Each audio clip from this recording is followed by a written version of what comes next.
Hi guys! Ito ang pinakauna kong vlog sa taong ito. Yan, ayun nga habang nagta-travel ay bumili kami ng turon. Ang tawag dito? Comment down below na lang po ang tawag doon. Ayan. So nilagay ko lang dyan kasi super init ng turon. Ayan, kasama ko si mama, kapatid ko, si tito, tita, si lola. Yan. Super enjoying magbiyahe kapag kumakain ka. Lalong-lalo na kapag yung kinakain mo ay favorite mo. Diba? So, ayan na nga. So, habang nasa biyahe, turon lang ang kinakain. So, let me share you about turon. At ayun na nga. Yung turon po, yung laman yan ay saging.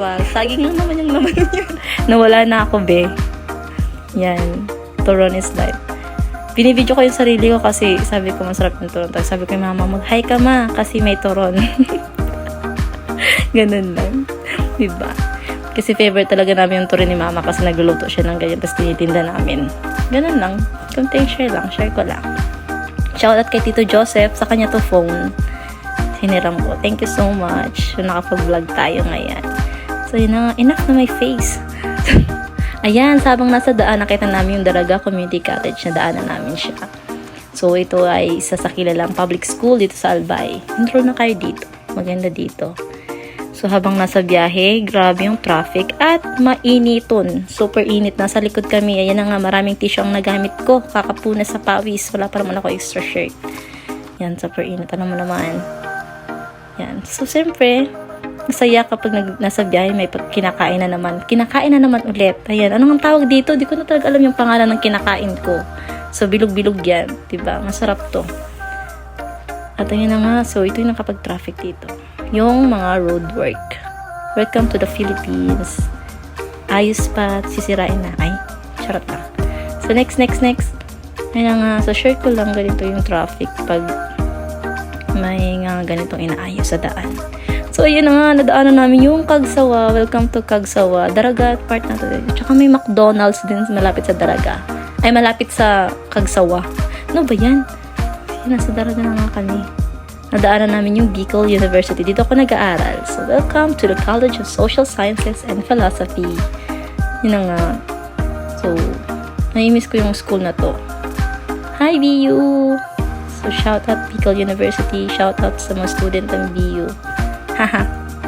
So, yan. Nakita natin yung Piñaranta Park. Alam nyo, bago lang to. Ang ganda, diba? Ang ganda? Okay. Basta maganda. Ang ganda nitong building na to. May mga ano dyan, may mga tinatawag nating mga arts. May mga painting. Ganun. Sige. Ayan, bumaba kami, pumunta kami. Nag-stop muna kami dito sa City Hardware, dito sa Albay, para tumingin ng electric fan at mga gamit. So, ayan nga, nagpa-video ako sa kapatid ko yan. Wow, feel na feel. Pero okay lang yan. Ay, paglaro na nga ako sa kapatid ko, di ba? Masawa yun. Tinignan ko nga itong Inodoro. Basta Inodoro. Tsaka may salamin. Sabi ko, bilhin natin to. Charot na. Wala palang pera. Ito yung bathtub. Bathtub lang. So, bumalik na nga kami sa sakyan ng kapatid ko at sabi ko sa kanya, magsabi siyang hi, pero ayaw niya. Sinabi ko na lang, ang ganda na lang ng tsinelas mo. Asan ang tsinelas? Basta sabi ko, ang ganda ng tsinelas niya. Yun na yun. Tapos yun na nga, back to pupunta nga para kami ng SM. So, SM kami papunta. Yan pala yung pinuntahan namin. So, ayun na nga. Si Tito yung video nito. Ako, ayun na. Yung Desert Princess pagod na pagod. Wala namang ginawa. Dito kami sa pinakataas. Ilang floor ba to? Yan. Enjoy ng kapatid ko yung design dito sa taas. Ang ganda pala. Ang ganda pala dito. First time namin ditong pumunta. Kaya na.